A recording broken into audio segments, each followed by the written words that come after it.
नमस्कार प्यारे बच्चों, कैसे हैं आप सभी लोग। आशा करते हैं आप सभी लोग अच्छे होंगे और भारतीय इतिहास के वैदिक सभ्यता से संबंधित जितने भी क्वेश्चंस आपके बनने वाले हैं, आज के इस क्वेश्चन पर जो है हम आज डिस्कस करेंगे। और जितने भी क्वेश्चन जो है लिया गया है, सारे क्वेश्चन जो है मोस्ट इम्पॉर्टेंट है और इस तरह के क्वेश्चन जो है आपके एग्जाम्स में जो है हमेशा आते रहते हैं। सो चलिए क्लास को आगे बढ़ाते हैं। इसके पहले आपको बताना चाहेंगे कि यदि आप हमारे चैनल पर पहली बार आप विजिट कर रहे हैं तो आप हमारे चैनल को सब्सक्राइब जरूर करें। साथ ही साथ बगल में बेल आइकन है, इसको भी आप प्रेस कर लीजिए ताकि हमारे आने वाली हर एक वीडियोस का नोटिफिकेशन जो है आपको हमेशा मिलता रहे। सो चलिए आज की क्लास को स्टार्ट करते हैं। और सबसे पहले आपका यहाँ पर देखेंगे इस भारतीय इतिहास का ये पार्ट नंबर 3 है और इसके पहले जो है फर्स्ट और सेकेंड जो है क्लास चल चुका है, आपको जो है चैनल पर उसको मिल जाएगा। यहां पर आप देखेंगे क्वेश्चन जो है लिखा हुआ है कि आर्यों की भाषा क्या थी। मतलब कि यदि क्वेश्चन आपसे पूछेगा कि आर्यों की भाषा क्या थी तो आपका जो आंसर हो जाएगा वो संस्कृत हो जाएगा। आपका संस्कृत क्या है, ये आर्यों की भाषा है। ठीक है, आर्यों की क्या भाषा है तो संस्कृत है। ठीक है, अब इसके बाद जो है फिर क्वेश्चंस को हम देखते हैं। अगला है, लिखा है कि वाजपति, जो वाजपति होता है ये गोचर भूमि का अधिकारी होता है। मतलब कि आपसे पूछेगा कि गोचर भूमि का अधिकारी कौन होता है, गोचर भूमि का अधिकारी कौन होता है, तो आपका जो आंसर हो जाएगा वो वाजपति होगा। ठीक है, इसलिए मैंने आपको यहां पर लिखा हुआ है कि वाजपति क्या होता है तो गोचर भूमि का अधिकारी होता है। ठीक है, इसके बाद अगला पॉइंट होगा, लिखा है कि उग्र किसे बोलते हैं तो अपराधियों को पकड़ने का कार्य करता है। यानी कि उग्र क्या होता है, अपराधियों को पकड़ने का काम करता है। ठीक है, यानी कि एक तरफ से आप इसको कह सकते हैं कि उग्र जो है पुलिस का काम करते हैं, अपराधियों को पकड़ने का काम करते हैं। ठीक है, तो क्वेश्चंस कैसे बनेगा कि अपराधियों को पकड़ने का कार्य कौन करता है, पुलिस करता है, उग्र करता है। ठीक है, और भी दो और ऑप्शंस आपको मिलेंगे। तो आप क्या करेंगे, सीधे आप पुलिस पर आप ट्रिक लगा देंगे तो गलत हो जाएगा, क्योंकि जो है ये हिस्ट्री से संबंधित आपके क्वेश्चंस पूछ रहा है। तो अपराधियों को पकड़ने का कार्य कौन करता है तो उग्र करता है। तो ये आपका आंसर क्या होगा, आपका वो सही हो जाएगा। ठीक है, इसके बाद फिर यहां पर देखते हैं, लिखा है कि जीवन भर अविवाहित रहने वाली महिला को क्या कहा जाता है। ठीक है, यानी कि अविवाहित रहने वाली महिला को क्या कहा जाता है, तो यहां पर देखेंगे इसको अमाजू कहा जाता है। ध्यान से समझेंगे, इंपॉर्टेंट क्वेश्चंस जय अमाजो, यानी कि जीवन भर अविवाहित रहने वाली महिला को हम लोग क्या बोलते हैं, अमाजू बोलते हैं। ठीक है, फिर यहां पर आप देखेंगे कि आर्यों का मुख्य पेय पदार्थ क्या है। आर्यों का मुख्य जो है पेय पदार्थ क्या होता है, तो यहां पर आपका आंसर जो है दिया है कि सोमरस। यानी कि सोमरस क्या है, आर्यों का मुख्य जो है पेय पदार्थ होता है। क्या होता है, सोमरस। सोमरस जो है यह आर्यों का मुख्य जो है पेय पदार्थ है। ध्यान से इसको देखेंगे, इसको नोट करते रहिए जो है आपका ये क्वेश्चन। और ये जो क्वेश्चन जो मैं आपको जो बताने जा रहा हूं, यह क्वेश्चन जो है 3 यहां पर पॉइंट आपका नोट किया गया है और ये आपका 3 नंबर यहां से आपका ये 100% आपको यहां से आपको मिलेगा। ये वेरी इंपॉर्टेंट क्वेश्चन है, यहां से आप देखेंगे वेरी वेरी इंपॉर्टेंट क्वेश्चन है। मैंने यहां पर लिखा हुआ है कि उपनिषदों की संख्या कितनी होती है, उपनिषद की जो संख्या कितनी होती है, तो आपका आंसर होगा 108। ध्यान देंगे, भूलना नहीं है, 108 जो है उपनिषद की संख्या है। ये इंपॉर्टेंट क्वेश्चन है।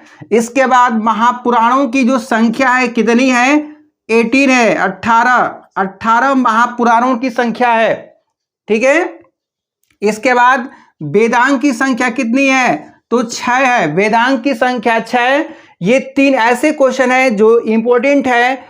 उपनिषद की संख्या 108, महापुराणों की संख्या 18 और वेदांग की संख्या 6 है। इसको आप याद रख लीजिए उसको जो है। इसके बाद अगला क्वेश्चन देखते हैं कि आर्यों का मुख्य पशु घोड़ा। ठीक है, यानी कि आर्यों का मुख्य जो प्रिय जो पशु होता है वो घोड़ा होता है, और जो प्रिय देवता होते हैं वो कौन है, इंद्रदेव हैं। ठीक है, इंद्रदेव जो है, और इंद्रदेव आर्यों का प्रिय देवता है। और यदि हम पशु की बात करते हैं तो पशु में क्या है, तो घोड़ा है। ठीक है, इसके बाद जो है अगला क्वेश्चन देखते हैं। यहां पर अगला क्वेश्चन होगा कि व्यापार हेतु दूर दूर तक जाने वाले व्यक्ति को क्या कहा जाता है।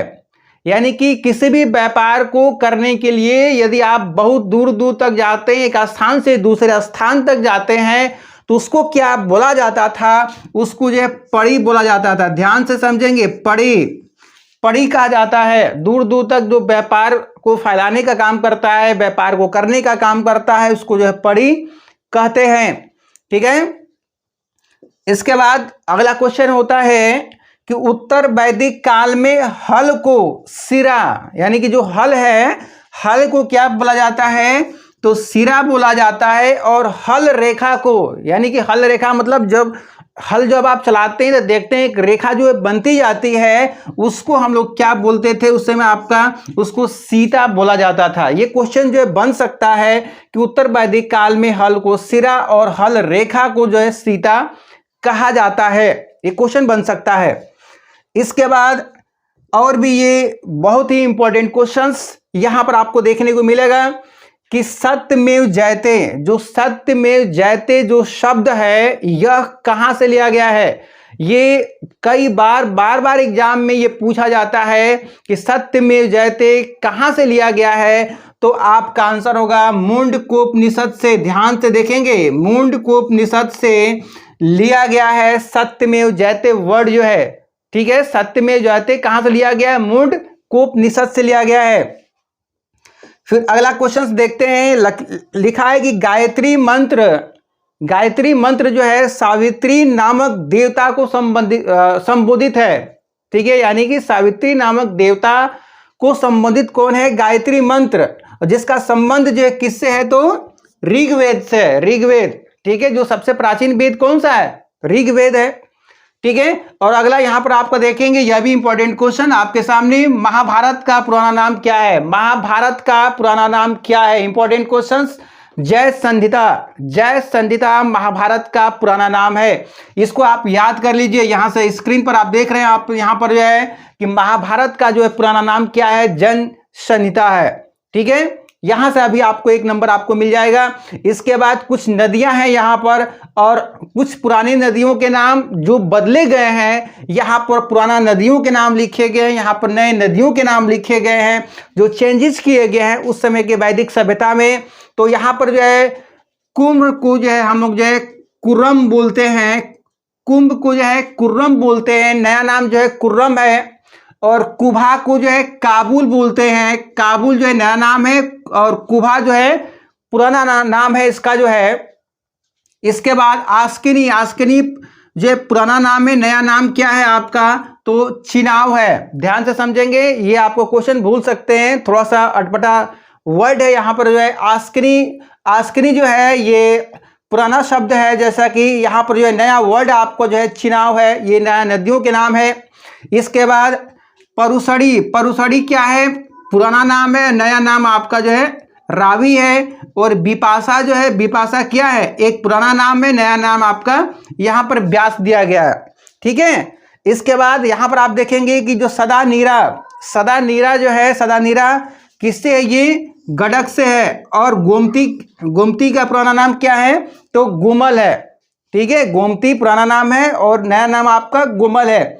ठीक है, चलिए अगला क्वेश्चन देखते हैं। यहाँ पर देखेंगे कि यहाँ पर एक देवता और उसके संबंध, यहाँ पर कुछ ऐसे क्वेश्चंस लिखे गए हैं जो कि यहाँ पर देवताओं के नेम है और यहाँ पर उनका संबंध है। ठीक है, तो यहाँ पर देखेंगे कि इंद्र, ठीक है, इंद्र का संबंध क्या है कि युद्ध का नेता एवं वर्षा का देवता माना जाता है। इंद्र देव को जो है युद्ध का नेता, ठीक है, युद्ध का नेता और वर्षा का देवता माना जाता है। ठीक है, और अग्नि को क्या बोलते हैं, देवता एवं मनुष्यों के बीच मध्यस्थ को स्थापित करने का जो काम करते हैं ये अग्निदेव करते हैं। यानी कि देवता और मनुष्य के बीच का जो मीडिएटर होंगे वो कौन होंगे? अग्निदेव होंगे। ठीक है। अब वरुण क्या है कि पृथ्वी एवं सूर्य के निर्माता। वरुण देव क्या है कि पृथ्वी और सूर्य के निर्माता और समुद्र का देवता और सत्य का प्रतीक माना जाने वाले देवता हैं वरुण। पृथ्वी एवं सूर्य के निर्माता और समुद्र का देवता और सत्य का प्रतीक जो है उनको माना जाता है। और सोम जो होता है, सोम क्या है कि वनस्पति का देवता है, वनस्पति के देवता हैं। किनको माना जाता है? सोम। क्वेश्चन कैसे बनता है कि वनस्पति का देवता किन्हें बोलते हैं? तो क्या होता है? उसको हम लोग सोम बोलते हैं। ठीक है। इसके बाद यहां पर आप देख रहे हैं विष्णु। विष्णु में क्या लिखा है कि विश्व के संरक्षक एवं पालनकर्ता। ठीक है। यानी कि विश्व मतलब कि क्वेश्चन पूछा जाएगा कि विश्व के संरक्षक एवं पालनकर्ता कौन है? तो आपका आंसर हो जाएगा विष्णु। ठीक है। इसके बाद अगला होगा कि मरुत। मरुत क्या है? आंधी तूफान का देवता माना जाता है। यानी कि क्वेश्चन पूछेगा कि आंधी तूफान के देवता कौन है? तो आपका आंसर हो जाएगा मरुत।